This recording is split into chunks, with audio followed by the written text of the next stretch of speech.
Os R2 e R4 têm prova hoje, então, para a gente acabar a visita na hora. Bom dia a todos, meu nome é Fabiano Molim, tenho o prazer de ser professor na instituição, e a gente vai falar hoje de um tema interessante que permeia nós enquanto indivíduos, enquanto profissionais de saúde, que é sobre alimentação. E a gente tem um privilégio um pouco explorado, que é entender um pouquinho do cérebro e da importância que ele tem para o nosso metabolismo e para a nossa alimentação, tanto é que se não houvesse uma desconfiguração, o título não é só você é o que come, é uma pergunta se você é o que come ou come o que é, porque vocês vão ver uma interface interessante e uma certa quebra de preconceito sobre o determinismo em relação à nossa alimentação, tanto na formação do nosso cérebro, quanto o nosso cérebro influencia o que a gente come e o ciclo virtuoso ou vicioso que se instala a partir dessa relação com o ambiente. Vamos começar com o peso, é uma coisa tão interessante, né? A gente adora falar disso, a gente se preocupa com isso quase a vida inteira. Esse gráfico, pessoal, toda a aula que você vai ver sobre peso e relação de atividade física e dieta, sempre vai aparecer esse gráfico, algo parecido com isso. Esse artigo é um artigo que, um dos vários artigos, esse é um de revisão de 2014, mostrando qual que é a relação. Infelizmente a tela atrapalhou, pessoal, mas tem a continuidade aí do artigo de baixo. Esse trabalho é um trabalho bem bonito, feito em Boston, com o pessoal de Harvard, com os policiais de Harvard, tá? Então eles acompanharam aí por 1 ano e meio um grupo de policiais. E olha que interessante, né? Então, quando a gente faz dieta e atividade física, não há diferença na perda de peso, mas é uma diferença absurda na manutenção da perda de peso. A ideia hoje não é falar da atividade física, eu já falei de atividade física em outras aulas, inclusive lá no Congresso de Neurociência do Einstein foi o que eu falei. E uma das coisas mais interessantes da atividade física, e por isso que ela é tão potente para a nossa saúde, é que ela não te faz gastar mais energia. Ela te faz direcionar energia para coisas menos patológicas e mais benéficas de reparação e manutenção. De forma bem grosseira, né, quando a gente fala de perda de peso, existe um primeiro ponto que é fundamental, que é fácil e que é literalmente uma continha, que para engordar eu como mais do que gasto e para emagrecer eu gasto mais do que como. Essa conta é verdadeira, essa simplicidade é real. O problema, e aí isso está lá em cima, o que achamos, né? Equação e independência, que o que entra e o que sai não tem a ver uma coisa com a outra. E é aí que a gente tem uma fantasia que vale a pena desconstruir. Bem grosseiramente, olha esse gráfico é bem bonitinho. Esse Arthur, o Ponce, ele é um dos chefes do NHS, e esse cara estuda metabolismo de uma forma riquíssima, linda, é um dos caras que mais vale a pena seguir, e um dos caras que faz melhor ciência sem exageros e sem radicalidades, e ele é um dos caras que melhor explica, na verdade, como é que a gente pode pensar em metabolismo e dieta de forma saudável. Ele escreveu um livro, essa figura é desse artigo e do livro que ele escreveu, e aí essa figura é muito bonita, porque é a figura como você acha que o seu corpo funciona, que é o seguinte, ó, ali à nossa esquerda está o quanto de gasto de energia eu tenho por dia. Aqui embaixo tem atividade física. O que está em cinza ali é o seu gasto basal, vamos dizer assim. E a sua fantasia é que com o aumento da atividade física, de forma linear ou até exponencial, se fosse maravilhoso, eu teria um aumento de gasto energético. E, portanto, se houvesse um ganho linear ou exponencial de gasto energético de atividade física, eu felizmente emagreceria. But not. Só que não, né? Na verdade, pessoal, o nosso orçamento energético do corpo, ele é extremamente constrangido, pelo que a gente vai discutir daqui a pouquinho, por uma necessidade preditiva e pelo papel obrigatório do cérebro e do hipotálamo, e, portanto, não existe a possibilidade de um aumento desproporcional do ganho e do gasto energético. Olha que fantástico. Um americano obeso, redneck, gasta a mesma quantidade de energia por dia do que um índio, do que um africano que mora na tribo Hadza, que gasta e que anda 6, 8 horas por dia caçando o seu gnu. Ou seja, existe uma constrição da quantidade de energia, e o que faz diferença, tanto para a saúde quanto para a perda de peso, não é obrigatoriamente gastar mais energia, mas é direcionar essa energia para coisas que não sejam gordura, para coisas que não sejam acúmulo, como, por exemplo, reparo, como, por exemplo, reprodução, como, por exemplo, manutenção da sua energia básica, que isso sim a atividade física faz, e faz muito bem. Portanto, a atividade física não vai te salvar. A atividade física, quer dizer, vai te salvar a longo prazo, mas não vai te salvar a curto prazo para emagrecer. Exatamente porque o seu orçamento energético é estável e o que você faz com a sua mudança dietética e de gasto basal ou não basal atividade física é redirecionar essa energia e não obrigatoriamente gastar mais. Só que tem mais maldades aí, pessoal. Olha, esse artigo é muito legal, esse artigo é de 2016, o quanto que o apetite te sacaneia quando você perde peso, né? Então, de novo, a gente imagina que quanto mais eu gastar, mais eu vou gastar, o que é mentira. Se você gastar mais na atividade física, você vai deixar de gastar em outras coisas, então você não consegue gastar absurdos e gastar 2, 4, 6, 8 mil além do que você gostaria. Mas tem uma outra maldade articulada pelo nosso hipotálamo. Todo mundo aqui que já fez dieta vai ver o que eu vou falar agora. Olha a maldade. Para cada quilo que você emagrece, o seu hipotálamo aumenta, em média, o seu consumo, é o hambúrguer do lado direito, em 100 calorias por dia a mais. E ele reduz seu metabolismo basal em 25 calorias por dia por quilo do seu corpo. Ou seja, o seu corpo está tão inclinado e tão alinhado a uma estabilidade que a perda de peso para o seu corpo é um estresse, mesmo que a longo prazo seja benéfico. E aí o que ele te faz? Gastar menos de energia e, portanto, se eu gasto menos, a chance de eu acumular mais é maior, e ele te faz aumentar o apetite. E não é apetite por alface, né? Quem dera que fosse por alface. É por coisas gordurosas, salgadas e cheias de açúcar. Não é à toa, portanto, que a maioria de nós acaba, depois de um certo intervalo de tempo, normalmente na adolescência, estabilizando o seu peso e tendo muita dificuldade a longo prazo de mudar esse peso. E aí que é uma dica legal. O peso até que não muda tanto, mas a constituição pode mudar bastante. Por isso que academia, por isso que corrida pode fazer muita diferença. Então, o peso não é o que mais importa para a saúde. Pelo contrário, tá, pessoal? Isso é muito importante. Ver um marombadão na academia não é saúde, não é evidência de saúde, pelo contrário, né? Tanto o aumento do consumo proteico desproporcional como o uso de anabolizante está relacionado a pior desfecho de saúde. E a gente tem essa fantasia, né? A gente parece que volta um pouco na época do Sócrates, do Platão. Platão, inclusive, nem era o nome de Platão. Platão significa costas largas, porque Platão era um cara forte, tanto cognitivamente quanto fisicamente.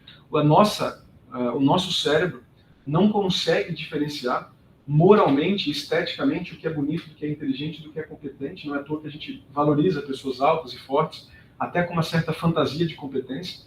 As mesmas circuitarias cerebrais que estimam estética, estimam moralidade e competência. Não é à toa que a gente tem esse viés interessantíssimo do que é belo é o correto, né? E do que é feio, do que é estranho, moralmente, esteticamente e cognitivamente inadequado. Mas é só para mostrar que, apesar desse aqui ser verdadeiro, o fato é que peso importa menos para a saúde do que aparenta e, portanto, cuidado quando você pensa em saúde, falar em perder peso. Não obrigatoriamente você quer perder peso. Você quer mudar a qualidade do seu peso. Você quer reduzir massa gorda e aumentar a massa magra. E muito da dificuldade de perder peso é do hipotálamo. E a gente vai falar um pouquinho desse danadinho aí. Aqui é uma analogia bem tosca, mas que funciona. Imagine que você tivesse um CEO. A doutora Eva tem um irmão famoso aí, que é dono de uma empresa grande aí. Imagina que o irmão dela fosse tão competente como o nosso cérebro. Eu prometo que ele ia ser mais rico ainda do que ele é. Qual que é a missão do nosso cérebro, especialmente de uma regiãozinha que a gente fala pouco, mas a gente vai falar mais, chamada hipotálamo? A gente lembra dele aqui quando a gente começa a diabetes insípidos, quando a gente começa a lembrar de outras coisas. Mas a gente lembra mais. Qual que é a importância do cérebro e do hipotálamo, pessoal? Equilibrar o que entra e o que sai. Quais são os empregados diretos e indiretos desse objetivo? Suas 37 trilhões de células e 300 trilhões de bactérias, vírus e fungos e protozoários que vivem em você. A gente vai dedéu, né? Qual que é a moeda? ATP. O que entra é o que você come. O que é lucro? Literalmente armazenar, e normalmente, como todo empresário, se o cérebro quer lucro, prejuízo é gastar demais, prejuízo é ficar deficitário. Então, para o seu cérebro, seu hipotálamo... Seria a conta metabólica. Caso, é isso, né? é isso. É o metabolismo. Exatamente. Só que esse metabolismo é controlado, né? O Mission Control da NASA é no hipotálamo. Então, assim, quando a gente fica falando do pâncreas, quando a gente fala do microbioma, tudo isso obrigatoriamente tem uma relação de interocepção e manda todos esses estímulos a partir do vago e de várias outras vias, humorais e neurais, para chegar no hipotálamo, para essa organização. E, portanto, o ganho de peso é lucro e perda de peso para o cérebro, para o hipotálamo, é prejuízo. É por isso que o peso não é uma boa métrica, no sentido de ser atingível ou não, e aí você vê muitas mentiras ou falsas verdades, para cada quilo que você perde, você tem que manter ele 1 ano para que o seu hipotálamo ajuste. Não existe essa métrica, isso nunca foi provado por lugar nenhum. Tá? Seu hipotálamo, na verdade, tem muita dificuldade de mudanças de peso. Ele não tem dificuldade, ou não tem tanta dificuldade, para mudanças de constituição.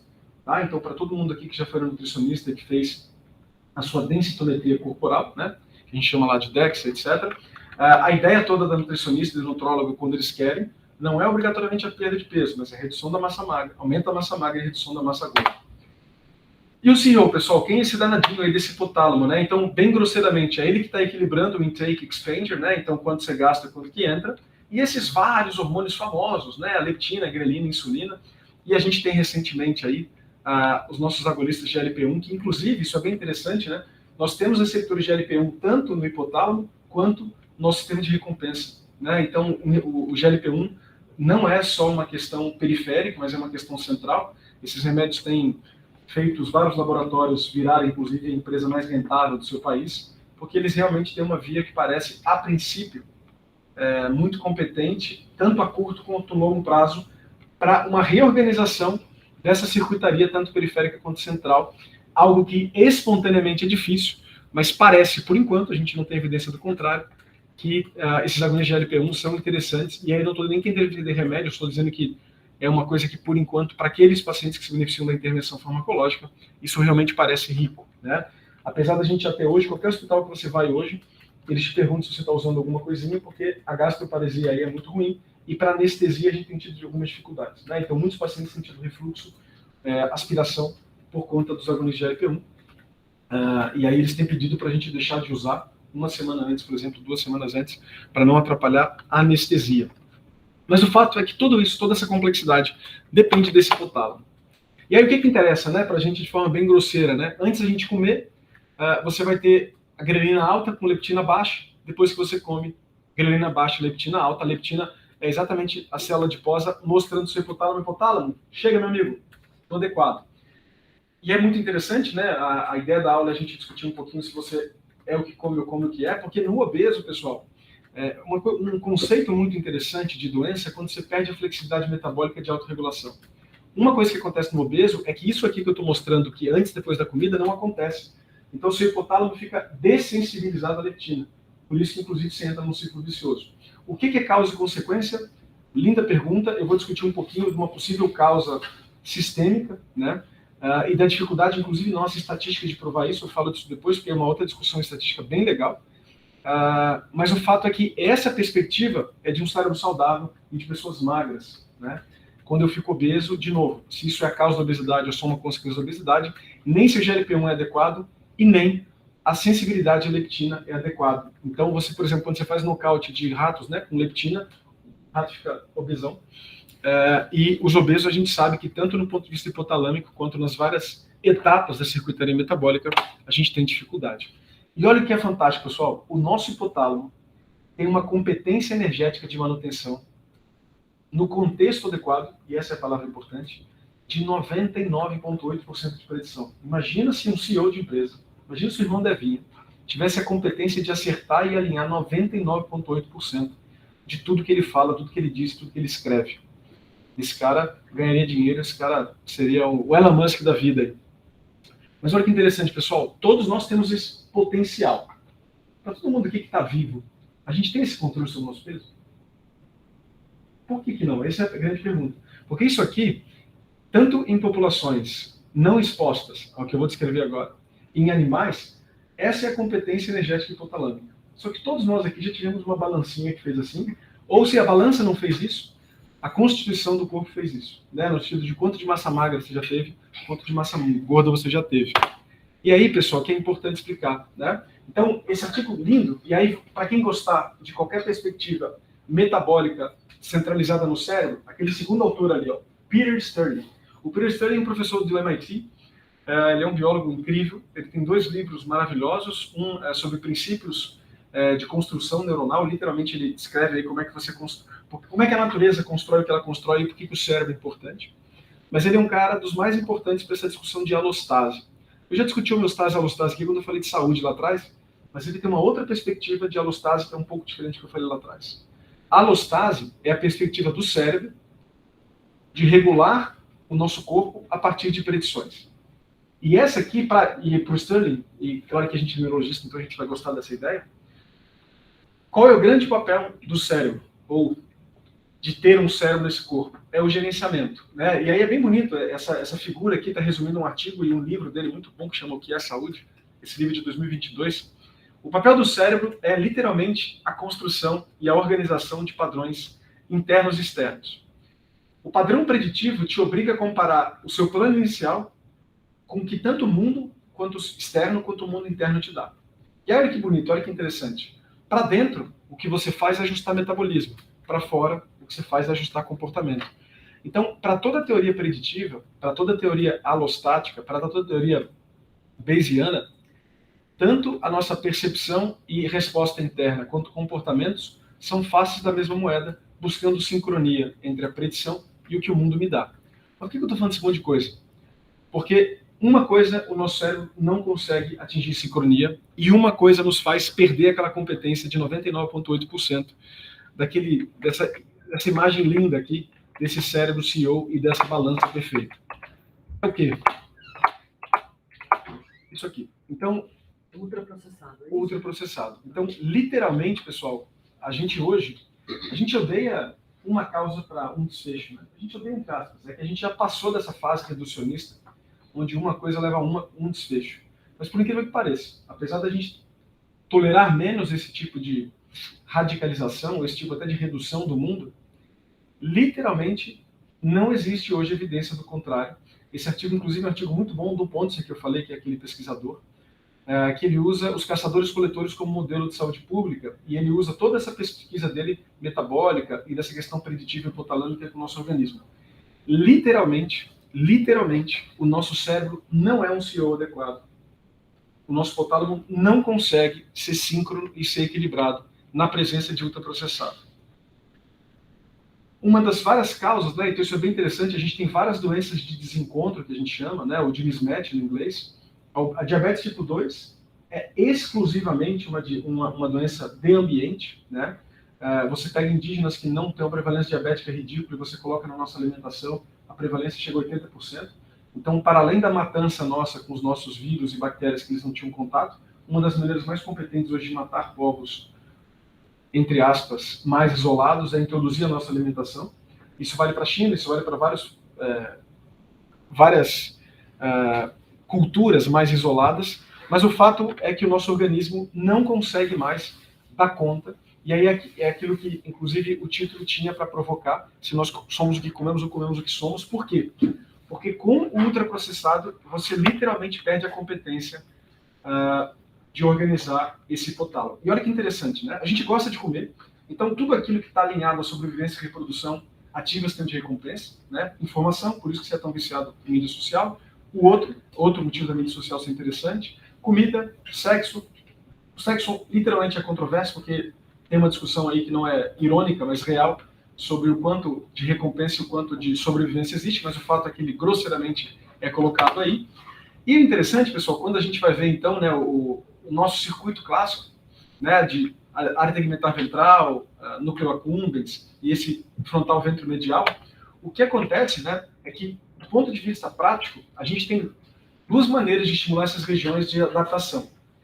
Um, que a gente chama de estímulo tradicional. Então, por exemplo, se você está com muita fome, rapidamente, felizmente, você vai distender esse esôfago, distender estômago, aquela relação de grelina e leptina vai se reorganizar e você rapidamente vai chegar numa saciedade, ou idealmente chegaria na saciedade.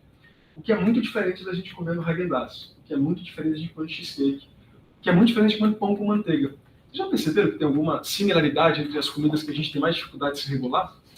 É uma mistura, pessoal, que não existe na natureza, entre gordura, açúcar e sal.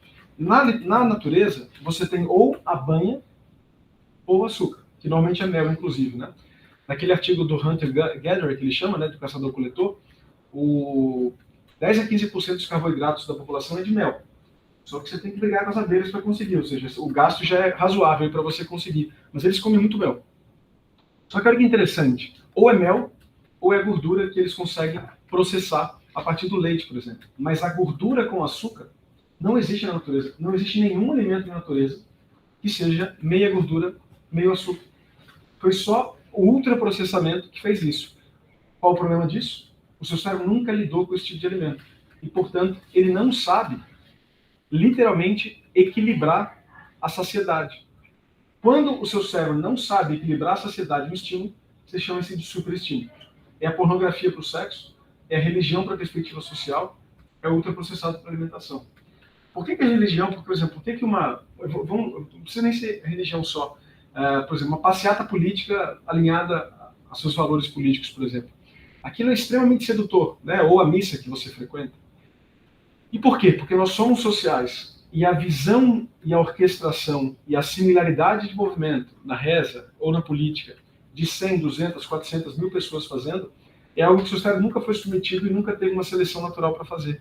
E isso vira um superestímulo. E o superestímulo é, portanto, algo que eu sou estimulado, mas eu não acho equilíbrio. Eu quero mais, eu quero mais, eu quero mais. Né? Não é à toa que hoje a gente sabe que o ultraprocessado é sim, ou existe a possibilidade do vício. Assim como videogame, mídias sociais, sexo, etc. Né? Escolhe. E o interessante é que superestímulo não é uma questão só humana, tá, pessoal? Vou dar dois exemplos bem engraçados até. Esse besourinho à esquerda aqui, pessoal, é um besourinho australiano. Olha que interessante. Esse besourinho, lá na Austrália, as cervejas tem a garrafa marrom. É uma baita garrafa. Marrom parece a fêmea da espécie. Ele olhava para a garrafa e falava: por que eu vou transar com a minha insetinha se eu tenho uma insetona ali? O que aconteceu? Estava literalmente entrando em extinção por um erro de encaixe. Literal. Do inseto ter um super estímulo com a garrafa de cerveja e confundindo a fêmea da própria espécie com isso. Quando você liga a luz, você está lá no interior, liga a luz, não vê um monte de bichinhos te encher a paciência?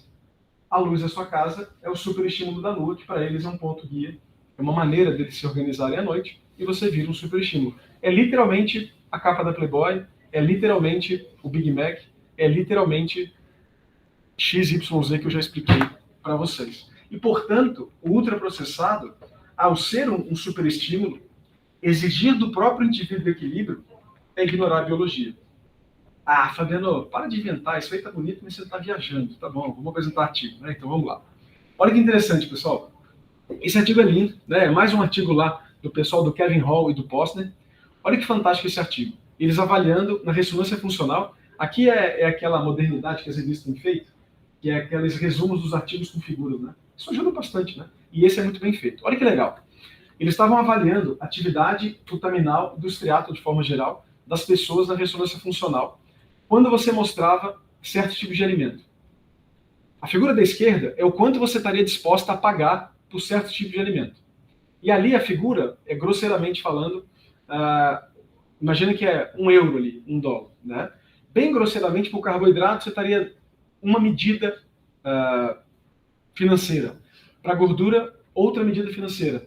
Olha o que acontece quando eu junto a gordura com carboidrato. Você está disposto a pagar muito mais. E, inclusive, a sua atividade estriatal, a sua atividade nuclear accumbens é muito maior, já na antecipação do prazer relacionado à alimentação. Tá? Tão fantástico quanto. Lembra que eu falei que o seu hipotálamo tem uma competência de 99,8% de estimar e de equilibrar a energia? Uma das maneiras mais competentes que isso acontece é através da estimação visual de energia. É claro que a maioria de nós, se eu te perguntar assim, se eu te mostrar uma maçã e pergunto quantas calorias tem aqui, ou quilocalorias tem aqui, se você nunca teve um treinamento formal, você não vai saber obrigatoriamente. Mas a maioria das pessoas tem uma intuição muito clara de que uma bacia de mac and cheese e uma maçã vão ter ali quantidades e densidades calóricas distintas. E olha que interessante, pessoal, nem no carboidrato e nem no ultraprocessado nós temos uma competência adequada aí. Até porque o carboidrato que eles usavam, pessoal, isso é bem interessado, já era ultraprocessado, tá? Então essa foi uma crítica do próprio autor a si mesmo, para falar assim, puxa, a gente usou um carboidrato ruim, porque não é que ele usou arroz, ele usou bala. E a bala já é ultraprocessada, e por isso que talvez esse resultado dele não conseguir prever e antecipar a densidade calórica dos alimentos sejam também os carboidratos. Mas o fato é que a nossa pior capacidade de estimação energética foi com os ultraprocessados. E olha que interessante, isso aqui todo mundo também já teve. Pessoal, todo mundo aqui já comeu pra caramba o prato principal, mas sempre fala assim, não tem um espacinho para sobremesa? Isso não é à toa, né? Isso não é mentira, a gente está inventando isso. Tem um nome para isso, tá? Saciedade sensorial específica. Ultraprocessado é só açúcar? Não. É muito açúcar, é muito sal, é muita gordura. O que você faz com o seu hipotálamo? Você deixa literalmente todos os canais abertos de saciedade o tempo todo, e você literalmente só vai parar de comer quando tudo isso estiver satisfeito. Então, o que normalmente acontece, né, de forma bem organizada, é que o seu hipotálamo vai ter neurônios específicos para tipos de alimentos específicos. Quando você sacia aquilo, os outros neurônios falam, mas eu estou aqui ainda, se quiser estimular, fica à vontade, que ainda permito que você coma mais um pouquinho. É o que te facilita comer, entre aspas, aquela brincadeira ali, de ter um estômago a mais pela sobremesa. Não é um estômago a mais, não tem nada a ver com a periferia, tem a ver com o seu hipotálamo e o quanto ele vai permitir e flexibilizar essa predição para que você tolere isso. Como eu falei, há um superestímulo relacionado. Eu não tenho saciedade precoce. E olha a gravidade, né? Quando a gente fala de densidade energética. Então, densidade, literalmente, quantos gramas eu tenho do alimento para quantas calorias eu tenho. Aí é bem fácil ver, pessoal. Quanto mais próximo do natural o alimento, menor a densidade energética, melhor minha competência preditiva, melhor o equilíbrio entre predição e consumo, e o contrário é verdadeiro. Os ultraprocessados acabam me colocando numa métrica que eu não consigo organizar. E, pessoal, os ultraprocessados são feitos para não dar saciedade. Isso é bem importante, né? Então, olha que interessante. O que aumenta no ultraprocessado? Açúcar, carboidrato, sal e gordura saturada. O que eles tiram? As únicas duas coisas que te dão saciedade. Proteína e fibra. Que não tem na maioria, né? Que não tem na maioria, né? E olha que interessante. Isso não foi, a priori, no primeiro momento, por querer. Tá? Isso é bem interessante explicar um pouco também, para não xingar o ultraprocessado à toa. Depois da Segunda Guerra Mundial, o mundo entrou naquele platô de equilíbrio. O ultraprocessado, quando ele aparece como uma solução genial de você inverter a lógica do mundo no sentido de acabar a fome. Isso é super louvável. Só que a gente acabou invertendo a lógica. Né? Você deixou de morrer por fome e passou a morrer por obesidade. E o mesmo produto que permitiu a disseminação no mundo de alimentos de alta densidade energética e acabou com a fome, criou a obesidade e os adoecimentos relacionados a isso. Tá? Só que hoje, claro, exatamente porque é barato de fazer, fácil de disseminar e é um super estímulo, todo mundo ama. Né? Todo mundo ama produzir e ganhar dinheiro em cima, independente do custo social que isso tem. E do mesmo jeito que a gente critica o tabaco, quando o tabaco produz, quando Souza Cruz, não é isso? Souza Cruz produz, e a gente fica legislando contra. Exatamente. Ambev, pro álcool, por exemplo, a gente vai ter que se preocupar em socialmente também organizar fast food. Por quê? Quem que come fast food, por exemplo? Eu vou no Ibirapuera com a minha filha. Minha filha na verdade, é que tem isso, né? Estados Unidos, por exemplo. Os ultraprocessados lá são muito baratos. Isso, então vamos lá. Até isso é importante, né? Então, muito barato. Olha esse dado americano, pessoal. Em média, tá? E é claro que isso é importante. Quanto menor a escolaridade e menor a classe social, pior é isso aqui. E aí eu vou explicar isso aqui. E aí isso é uma tragédia, porque quanto mais ultraprocessado você come, menor o seu QI no fim da vida. Tá? E pior o seu envelhecimento. Então olha como é que tem um ciclo vicioso patológico e até no sentido do quanto se agrega essa pessoa e impede ela de melhorar de qualidade de vida. Mas a média americana, 2/3 da caloria deles hoje é de ultraprocessado. Então, assim, você pode seguir o americano por um monte de coisa, mas nunca pelo perfil alimentar. Nunca. Tá? É o pior. É o pior possível. E tudo relacionado ao processado. E é bonito, pessoal, isso aqui, porque aqui não é, de novo, né, não é aquele fetiche nosso, aquele desespero do nosso cérebro de achar um culpado por um problema complexo. É que existe uma relação causal aqui muito bem estabelecida. Quando você segue, por exemplo, japoneses que migram do Japão para a Califórnia. Você segue padrão alimentar, segue peso, obesidade. A China se abre. A Rússia depois da queda do Muro de Berlim. China quando abre para o capitalismo. É tudo a mesma coisa, é sempre igual. Sempre igual. Entrou o capitalismo, entrou o modelo americano, conjunto das suas fast foods, etc. Vem tudo isso. E aí olha que interessante, né? Quando a gente, de novo, olhando o artigo, deixando a pessoa comer o que ela quiser, permitindo ou não ultraprocessado, olha que interessante, pessoal. Reforça aquela ideia do quão competente seu hipotálamo é para alimentos naturais e como ele não é. Olha que interessante esse gráfico. Né? Esse também é do Kevin Hall, que é um cara excelente também, trabalha com pós, eles publicaram juntos. Olha que interessante. Eles deixaram as pessoas 14 dias dentro do laboratório e falaram assim, come, amigão, fique à vontade. Só que para metade do grupo era comida, para metade do grupo era comida ultraprocessada. Olha o que aconteceu em cima, com a quantidade de calorias por dia, e embaixo com o peso das pessoas. Então, isso tudo vai só reforçando o quanto nós não temos nem... Não é só quantidade de caloria, né? É a qualidade também. E aí tem outra coisa legal, Mara, por exemplo, todo mundo aqui já leu a importância de ômega 3, por exemplo, para a saúde cardiovascular e cerebrovascular. Quantos trabalhos de reposição de ômega 3 foram positivos a partir dessa premissa? Nenhum. Por quê, pessoal? Esse é outro fetiche, aí é um erro nosso reducionista. O fato dos alimentos com ômega 3 serem saudáveis não quer dizer que o ômega 3 de forma isolada que é saudável. A gente ignora demais a estrutura alimentar. Por isso que tem trabalho mostrando, inclusive, que comer a couve é muito melhor que o suco de couve. Que é muito melhor que não comer a couve. Mas comer a couve é muito diferente do que tomar um suco de couve, aquele suco detox. Tá? O gengibre é muito melhor. Se você não come gengibre, toma um suco de gengibre, não tem problema. Mas comer o gengibre é muito mais importante. Existe algo na estrutura que a gente sabe mal, mas que tem a ver com saciedade, tem a ver com microbioma, tem a ver com uma série de parâmetros que a gente não entende ainda, porque não deve ser um parâmetro único, que facilita e equilibra muito isso. Por isso que, inclusive, aí a recomendação é muito diferente chupar laranja do que tomar um suco de laranja. A laranja é natural. O suco de laranja é processado. E o suco de laranja tira-se o bagaço, tira-se os gominhos, né? Isso faz diferença na velocidade de absorção, né? E naqueles parâmetros clássicos que a gente observa, inclusive, na absorção do açúcar. E aí, olha que interessante, né? Como é que a gente evita, então, a armadilha nesse sentido? A primeira delas é que a gente precisa construir nossa dieta, não adianta. Aqui é só um gráfico para mostrar a escala de saciedade, com quanto você tem aí de relação de açúcar. Uma coisa importante é que os alimentos têm que ser comida de verdade, né? Isso é o mais importante para a gente organizar. Outra coisa importante é a moderação. E aí, uma das brigas mais interessantes, né? Que é super importante a gente discutir. Faltou glúten aí, hein, filho? Deve estar ali, ó. Deve ter ali, low carb, low sugar e tal. Mas só para explicar, assim, pessoal, isso é bem importante, isso tem bastante trabalho. Para nós, não sensíveis e alérgicos a glúten, a gente já sabe, mas vale a pena reforçar, como tá? Não tem problema nenhum. Agora, por que tanta gente que não tem celíaca, quando tira o glúten, se beneficia? Porque adivinha onde tem muito glúten? Ultraprocessado, pessoal. Então, para emagrecimento, tudo isso aqui funciona. Por quê? Porque todas elas tiram processados. A paleolítica, pelo nome, você vai tirar o processado. A cetogênica. Olha que legal. Então, aí eu vou mostrar isso aqui. Ó. Olha que legal. Para emagrecimento, eu não estou falando para saúde, são coisas diferentes aqui, tá? Então, presta atenção. A gente na epilepsia usa cetogênico para controle de crise. Exatamente por isso, a gente tem há mais de 50 anos na literatura epilética o benefício a curto prazo de peso, de perfil metabólico, bababá, e exatamente por isso tem benefício. Só que a gente sabe muito bem que a longo prazo, os pacientes cetogênicos aumentam a qualidade cardiovascular. Mas eu não estou discutindo sobre isso, estou discutindo perda de peso. E essa é a loucura da briga que a gente tem online. Todas essas, de alguma maneira, se você for ver, a mediterrânea, vegana, vegetariana, paleolítica, cetogênica, crua, bababá, elas restringem calorias ou aumentam proteína e fibra que dão saciedade. Todas. Todas fazem isso. E óbvio que tem um efeito placebo gigantesco.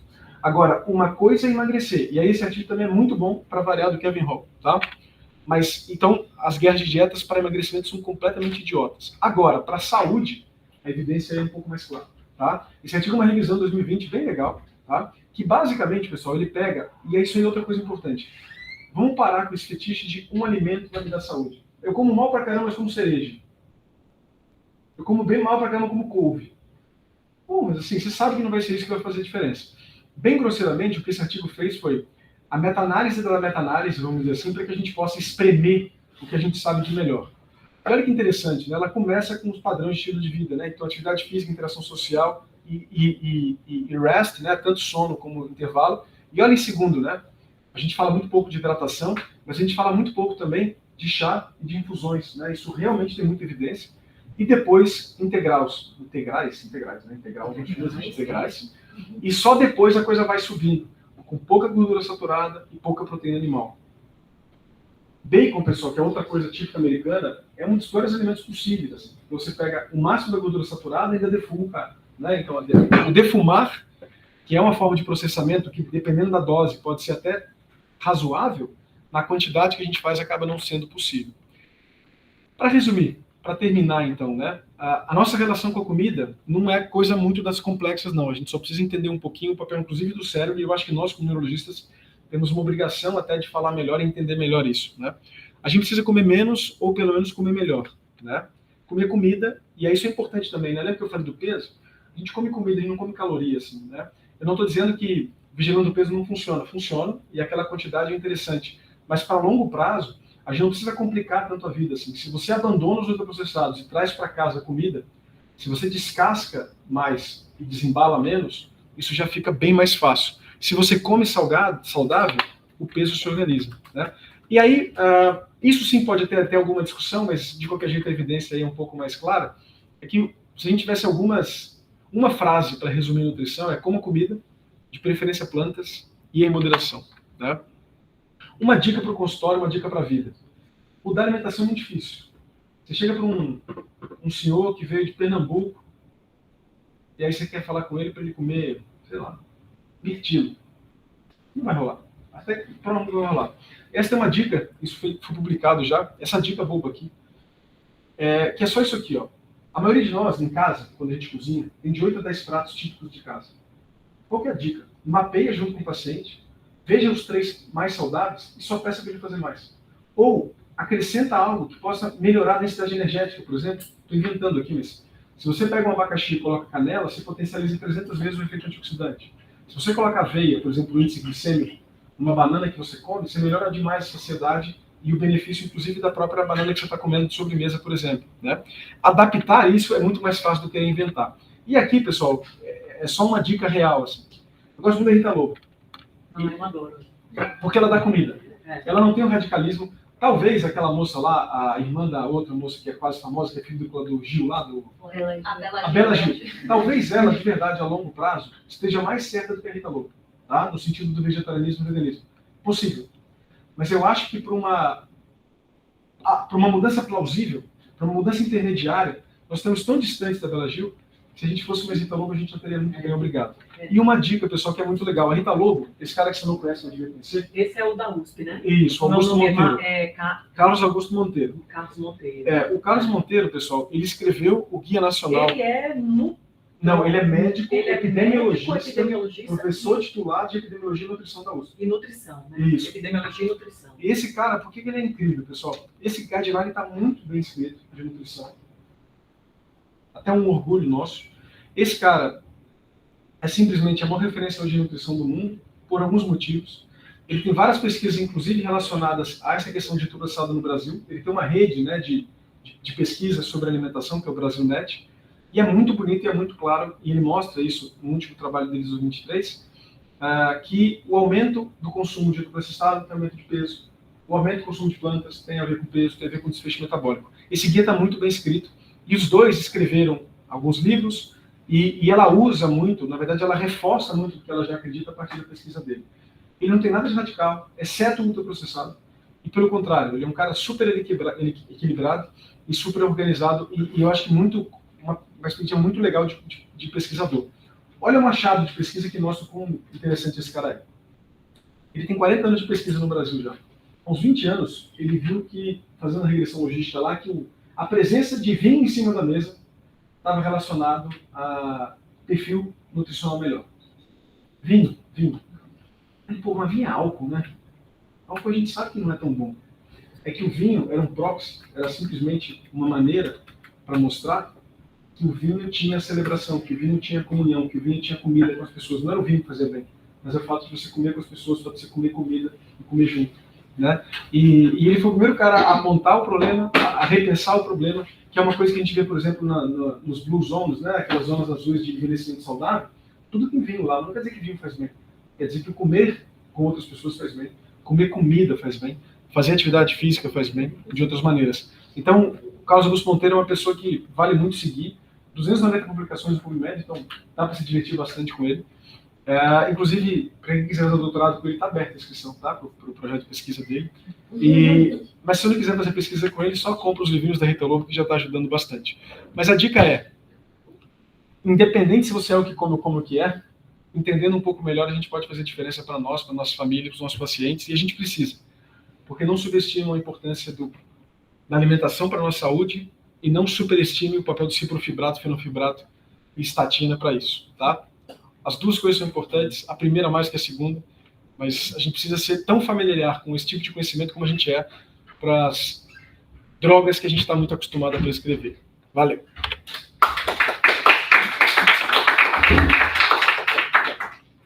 Se alguém quiser aí falar na plateia... Tá aqui. Eu mandei no grupo aí nosso, eu vi isso ontem, ainda não li com detalhes, tá? Um resultado grande de um estudo que foi produzido na Harvard, no Brigham, o Women's Hospital, que ele avaliou flavonoide versus multivitamínicos para desfecho cardiovascular, desfecho de câncer, e teve um subestudo que é um estudo MIND, Cosmos MIND. Que foi positivo. Isso, foi positivo. Não, para multivitamina. Isso. Que, na verdade, pode ser que seja isso, né? Porque, assim, se você diversifica a alimentação, mas, assim, hoje, como a gente não consegue... É isso. É o ideal, que é essa alimentação, e você tem que... E é feito onde? Né? Nos Estados Unidos, que é ultraprocessado. Então, assim, você pedir para o seu vovô, do interior, que come mandioca que ele mesmo tira, alface que ele mesmo tira, uma rúcula que ele tira, para tomar um centro, um AZ, para dar dinheiro para a Angélica e para o Luciano Huck, está de sacanagem. Então, assim... Volta sempre aquela ideia que a gente discute com o Férez aqui do Aruba, por exemplo. O que o estudo nos mostra? Que para essa população, para esse padrão alimentar, a multivalidade ajuda. Isso quer dizer que para a gente aqui, para a questão do benéfico? Não é. Não é. Felizmente, nós não temos 2 terços de dieta vendo de ultrapassado ainda, só que os nossos pacientes pobres, sim. E aí a tragédia, né? Plasticidade menor, resiliência menor, maior chance de depressão. Outra coisa que tem evidência, o processado está associado ao adoecimento mental. Não tem dúvida. E aí, assim, hoje não existe nem mais só a correlação, existe uma causalidade e depois um ciclo vicioso. É a introdução do ultraprocessado que fragiliza a microbioma, que fragiliza a interocepção, que adoece mentalmente,